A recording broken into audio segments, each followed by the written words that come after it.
Now, Instagram, of course, is immensely popular with smartphone and tablet users. They continue to cut into the PC market, but don't count them out just yet. Crawford Del Prete is the Executive Vice President of Worldwide Research for International Data Corporation. I asked for his predictions for what technology landscape might look like in the near future.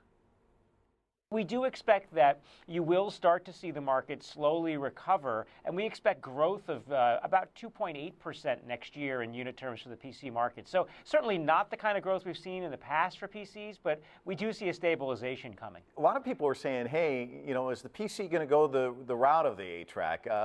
You mentioned these tablets. Everyone seems to be going smaller. If you were to look long term, are they trying to position themselves differently, would you say, these manufacturers? Absolutely. The PC of old, the desktop PC, the one that was underneath your desk, that one is going the way of the 8-track tape, slowly but surely. You can easily separate the market into three broad categories. Things you want to carry around everywhere you go in your pocket, like a smartphone. Things that you want to lean back and consume media on, like a tablet, and things that you want to lean forward and create on, which is more of a PC. Looking at the landscape, who's best positioned right now? Who's the most forward-thinking? When you look at the PC market, you talk about companies like Lenovo, you talk about companies like Hewlett-Packard, you talk about companies like Dell, and then obviously companies like Acer and Sony.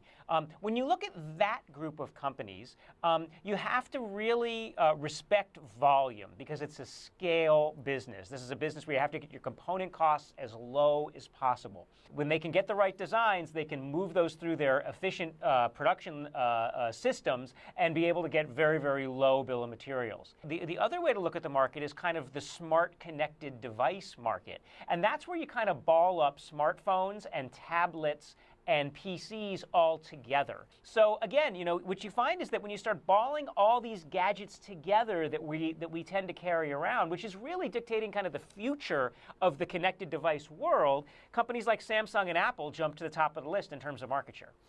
What are you looking for as the next big thing? When you look at things like gesturing technologies that allow you to wave your hand in front of the PC, we're just moments away from combining Microsoft's Kinect from Xbox to next generation hardware where you may not have to touch the screen. You can simply gesture to move around on the menus.